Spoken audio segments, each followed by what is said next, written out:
जबकि वास्तविकता यह है कि 6 से 7% बेरोजगारी को मानते हैं और किसी भी विकासशील प्रदेश में, विकसित प्रदेश में इतनी बेरोजगारी स्वाभाविक है।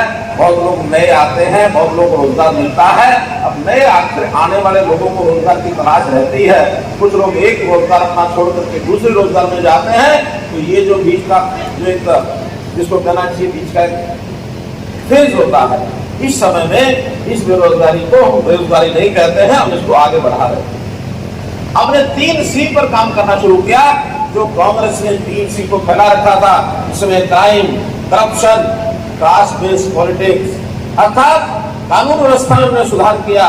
हमने भ्रष्टाचार के ऊपर नकेल कसी और ये जातिवादी राजनीति करने वाले लोग जातियों में बांध करके हमको आगे बढ़ते थे।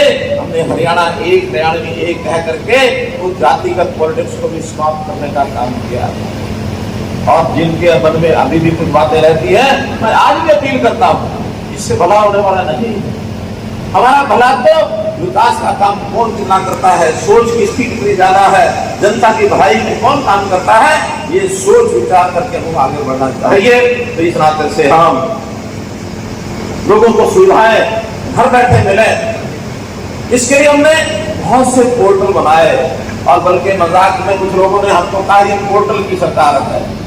हमने स्वीकार किया कि पोर्टल की सरकार, अगर हमारे 100 से ज्यादा ऐप और पोर्टल नहीं बनते तो हम घर बैठे बेटियों की शादी में जो 71,000 रुपए देने की बात थी वो पहुंचा नहीं सकते। हम विद्यार्थियों के खातों में सीधा स्कॉलरशिप का पैसा भेज नहीं सकते थे, ये इसी कारण से संभव हुआ है। 60 साल का बुजुर्ग होने के बाद ऑटोमेटिक पेंशन बन जाएगी, इसी कारण से संभव हुआ है। और 12.5 लाख हरियाणा के लोगों को नए राशन कार्ड एक क्लिक से बन जाएंगे, ये इसी कारण से संभव हुआ है। बहुत ऐसे काम इस ऐप और पोर्टल से सिद्ध हुए हैं, क्योंकि हमने हर परिवार की पहचान बनानी शुरू की है। हर परिवार, उसका एक फैमिली आईडी होगा, उसकी पहचान उसके परिवार के सदस्य कितने हैं, उनकी आमदन कितनी है, कौन आदमी रोजगार कर रहा है, कौन बेरोजगार है, कितने बुजुर्ग हैं, कितने बच्चे पढ़ाई कर रहे हैं, ये सारी जानकारी आपको फैमिली आईडी से मिलती है। और इस फैमिली आईडी से जानकारी के माध्यम से योजनाएं बनाते हैं। योजनाएं बना के जो गरीब आदमी सरकारी खिड़की पर पहुंचकर योजना का लाभ नहीं उठा सकता, उसको घर बैठे उसकी योजना का लाभ मिलता है। मित्रों, ये जो पोर्टल की सरकार की बात कह रहे हैं, एक दिन ऐसा जरूर आएगा जब जनता समझ रही है, जनता इनको दुत्कार देगी। ये पोर्टल की सरकार ने ही हमारे जीवन को सुखी कर दिया, हमारे जीवन को सुखी किया। इसलिए मित्रों, भाइयों बहनों, इन बातों को अपने ध्यान रखना है। हमने जैसा कहा, हरियाणा एकमात्र प्रदेश ऐसा जो वृद्धावस्था पेंशन सबसे ज्यादा आदमी देता है, 27.5 रुपए मासिक। और मैंने घोषणा की है बहुत जल्दी इसको हम 3,000 रुपया करने वाले हैं। हमने जो है परिवार में जो आदमी अस्वस्थ हो जाए, इलाज की जरूरत पड़ जाए, प्रधानमंत्री जी ने आयुष्मान भारत की योजना चला करके 5 लाख रुपए का बीमा हर एक का ये सुनिश्चित किया कि उसको इलाज नहीं कराना, उसको इलाज करा करके खर्च नहीं करना पड़े। केवल इतना ही नहीं, जो लोग इस श्रेणी में आने से रह गए थे उनकी संख्या भी हमने बढ़ाई। और जो 15.5 लाख हरियाणा के परिवार थे, हमने चिरायु हरियाणा योजना बना करके उसको 30 लाख तक पहुंचाया है, तो डबल किया है। इन सारी योजनाओं को लेकर के हम लोग आगे बढ़ रहे हैं। रोजगार के नाते भी जो गरीब परिवार है, उनके किसी न किसी एक सदस्य को बुलाकर कैंप लगाकर हम उनकी ट्रेनिंग भी कराते हैं। उसको किस प्रकार का रोजगार करना है, उसको बैंक से लोन चाहिए तो लोन भी देते हैं, या इसी प्रकार के काम में जिसकी आमदन बढ़ जाए, ऐसे काम कराने के लिए उसको पशु पालना है तो लोन ले सकता है, उसको दुकान करनी है तो लोन ले सकता है। ऐसे सब कामों की उसकी सहायता करते हैं। और आज हमारा टारगेट है कि बहुत जल्दी ऐसे 1 लाख परिवार ऐसे हम छोड़ने जा रहे हैं कि उनकी आमदन अगर 1 लाख रुपया साल से कम है, उसको कैसे हम 1,80,000 के श्रेणी में लेकर जाए। आदमी काम करके ऊपर उठे। ये जो मुफ्त देने की आदत कुछ राजनीतिक नेताओं को लग गई है कि तुम ये मुफ्त ले लो, तुम ये मुफ्त ले लो। हमारा लक्ष्य होना चाहिए लोगों को रोजगार देना, अपना कमा करके खाएगा, अपने घर का परिवार का गुजारा करेगा, स्वाभिमानी बनेगा, सिर ऊंचा, माथा ऊंचा, सीना चौड़ा करके जीने में जो वजह है वो मान करके टका लेकर के देने को तैयार नहीं। तो मित्रों, भाई बहनों, कहने के लिए मेरे पास बहुत कुछ है। बेटी बचाओ बेटी पढ़ाओ में देखा, जिसका असर हमको इस जिले में भी देखा है, बाकी जिलों में भी देखा है। जब ये योजना बेटी बचाओ बेटी पढ़ाओ प्रधानमंत्री जी ने लॉन्च की थी 2015 में, उस समय हमारे हरियाणा की ये जो रेशो थी लगभग 850 थी, और आज यही बढ़कर के 923 हो गई है मित्रों। 923, 1000 लड़कियों के पीछे यानी 2000 बच्चों के पीछे हमने 73 बच्चों की जान बचाई है। अर्थात लड़की की जो जान गर्भ में चली जाती थी, वो जान को बचाने का काम भी आपके द्वारा इस सरकार के यानी सरकार के माध्यम से आपको बताया गया है।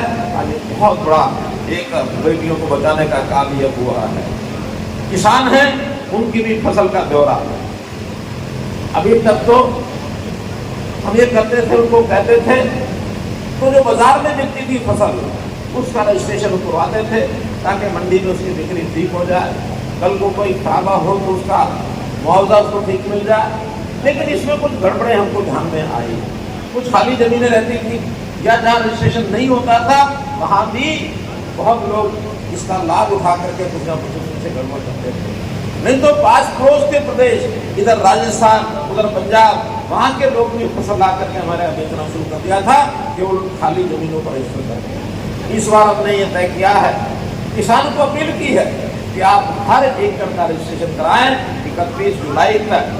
अभी क्योंकि वर्षा हुई है, कुछ इलाकों में बाढ़ आई है, हो सकता है इसके कुछ दिन हम बढ़ा देंगे, वरना तय यही किया है कि 31 जुलाई तक किसान को कहा कि अपनी प्रत्येक एकड़ की जमीन वहाँ रजिस्टर करके क्या बोया, चाहे वो फसल बेचनी है या नहीं बेचनी है, लेकिन रजिस्ट्रेशन सबका कराएं।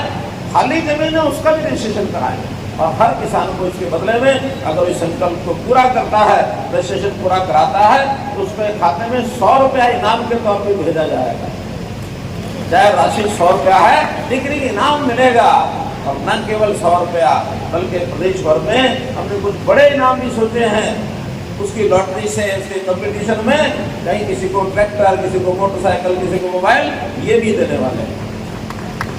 लेकिन किसान अपनी जमीन का ब्यौरा 31 जुलाई तक इस सीजन में, और ऐसे ही 31 जनवरी तक अगला जो सीजन आता है रबी का, उसमें भी जाकर रजिस्ट्रेशन करें। साल में 2 बार इस काम को किसानों ने पूरा करना है, इस काम को भी हम उपलब्ध कराएंगे। जहाँ तक मुआवजे की बात है, हरियाणा में मुआवजा पिछले 8.5 साल में हमने सरकार ने जो पिछली 10 साल की सरकार या उससे पहले भी जब से हरियाणा बना है तब से भी हिसाब लगाएंगे तो सबसे ज्यादा मुआवजा इस 8.5 साल में बांटा है। तो 8.5 साल इसकी बहुत कहानियां हमको ध्यान में है।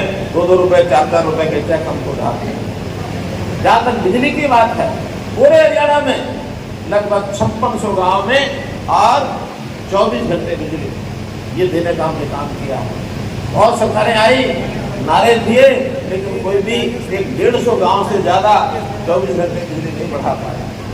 हमने आप लोगों से सहयोग लिया, बिजली के बिल मांगे, बिजली के मीटर बाहर निकलवाए, अपना इंफ्रास्ट्रक्चर तारें ठीक की। हमारे अपने जो पावर हाउस हैं, जितने भी चीजें उसके अंदर ठीक करने की थी, बिजली विभाग ने भी पूरा सहयोग किया, और आज 5600 गाँव के अंदर 24 घंटे बिजली है। मैं आशा करता हूँ कि इस साल के अंत तक सभी 6200 गाँव में 24 घंटे बिजली पहुंचे, इसके लिए हम काम कर रहे हैं। किसानों को खेती के लिए तो लोन मिलता है, लेकिन पशुओं के लिए उनको लोन मिले, इसलिए अभी हमने साथ में पशु किसान क्रेडिट कार्ड ये भी जारी कराए हैं, ताकि पशु को खरीदने के लिए उसको लोन मिले। और ऐसे पशुओं का बीमा ये हो जाए, इसके लिए पंडित दीनदयाल उपाध्याय पशुधन सुरक्षा बीमा योजना ये हमने शुरू की है। किसान को सहायता के लिए 6000 रुपया प्रधानमंत्री जी स्वयं साल में 3 बार करके भेजते हैं, ताकि उनकी सहायता 2-2 हज़ार रुपये साथ जाएगा, तो छोटा मोटा खर्चा उनका किसान का पूरा हो जाए।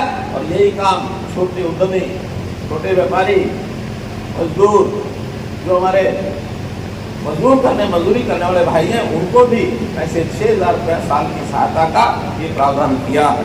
व्यापारियों के लिए भी हमने सामूहिक दुर्घटना बीमा योजना, उनके के सबके बीमे कराए हैं ताकि किसी को कोई नुकसान हो जाए जानी अथवा माली, उनको भी पैसा उसमें मिले। इसी प्रकार से जहाँ तक शिक्षा का विषय है, शिक्षा में हमने महिलाओं की शिक्षा हर 20 किलोमीटर के बाद उनको कोई शिक्षण का स्थान मिलना चाहिए ताकि कोई बहन बेटी को 10 किलोमीटर से ज़्यादा न चलना पड़े। मित्रों, काम करने के लिए हमने प्राप्त किए हैं, चाहे वो विकास के काम हो और चाहे ईज ऑफ डूइंग की बात हो। हर एक वर्ग के लिए, हर एक एरिया में, हर जिले में, हर समूह के लिए ये जो काम किए गए हैं, पंचायतों के लिए भरपूर हमने काम किए। और पंचायतों में बड़े जो 2 बदल, एक बदल हमारे पंच सरपंच पढ़े लिखे होने चाहिए। हरियाणा पहला राज्य है जिसने इस प्रावधान को लागू किया।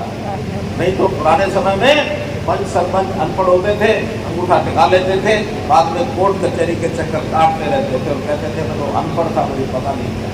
आज हर पंच सरपंच अपने साइन करने से पहले पढ़ लेता है। इसी प्रकार सरपंचों में यानी पंचायती राज में महिलाओं को उनकी भागीदारी बढ़े। 50% महिलाओं की भागीदारी निश्चित कर दी है।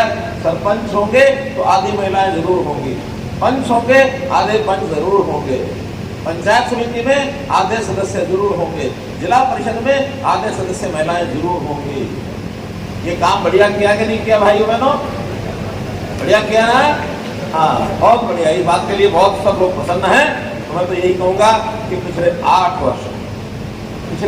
वर्ष में हमने जो भेदभाव रहे, भय मुक्त, बिना भाई भतीजावाद के, बिना ही करप्शन के, और ये जो नौकरियों का, बदलियों का ये जो हमने काम किया है, इसके अंदर मिशन मेरिट को हमने लागू किया है, जिसके अंदर गरीब से गरीब आदमी को बच्चा उसका पढ़ाई लिखाई करके आगे आए। ये सब हमने काम किए हैं। मैं आज इस अवसर पर आपको ये जो इतना बड़ा प्रोजेक्ट हमने शिलान्यास उद्घाटन का किया है, इसकी बहुत बहुत बधाई शुभकामना देता हूँ। और इसमें खास करके हमारे जो सरकारी विभाग हैं जिन्होंने बड़े बड़े प्रोजेक्ट आज कराए हैं, चाहे वो इरिगेशन के 144 प्रोजेक्ट हैं 983 करोड़ रुपए के, चाहे इसमें पंचायत डेवलपमेंट के भी 43 प्रोजेक्ट हैं, इसी प्रकार हमारे पब्लिक हेल्थ इंजीनियरिंग के इनके भी 488 करोड़ के प्रोजेक्ट हैं, रेवेन्यू के 3 PWD के 382 करोड़ के 30 प्रोजेक्ट हैं, अर्बन लोकल बॉडीज के 40 प्रोजेक्ट 292 करोड़ रुपए के हैं। तो कुल मिलाकर 347 प्रोजेक्ट, ये 2741 करोड़ के जो शिलान्यास उद्घाटन हुए, इसके लिए इन अधिकारियों को भी, हमारे स्टाफ को भी मैं बहुत आभारी हूँ उनका, जो उन्होंने समय से ये प्रोजेक्ट पूरे किए हैं। जिनका इनागुरेशन, जिनका शिलान्यास हुआ है, उन कामों को भी शीघ्र से शीघ्र पूरा करें। और जो इसके बाद जितनी डिमांड हमारे पास आती हैं, जन समाज पोर्टल में डाल करके हम विभागों को पहुंचाते हैं, उनको भी एक एक करके सब इसमें उसके ध्यान से उसका काम आगे बढ़ाएं, उसकी फिजिबिलिटी चेक कराएं, एस्टीमेट बनाएं। पैसे की कोई कमी नहीं आने देंगे। पैसा हरियाणा में पर्याप्त है। मित्रों, भाइयों बहनों, आपकी कृपा से जब ये भ्रष्टाचार बंद हुआ है, कम से कम 30-40% काम तो इसी में ज्यादा होने लगे हैं। आजकल हमारे टेंडर जो पुराने लोग काम करते थे, वो उसको देख करके टेंडर बनते हैं, 28%, 30% कम राशि पर वो प्रोजेक्ट पूरे होते हैं। मित्रों, हमारा आपका साथ अगर बना रहे, सबका साथ सबका विकास, सबका विश्वास, सबका प्रयास अगर हम करते रहेंगे, तो ये पूरा प्रदेश हमारा देश भर में सभी प्रांतों में कई चीजों में अग्रणी है, दुनिया में भी इसका नाम बने, यही बातचीत करते हुए मैं पूरे प्रदेश के लोगों का बहुत बहुत धन्यवाद, बहुत बहुत आभार प्रकट करता हूँ।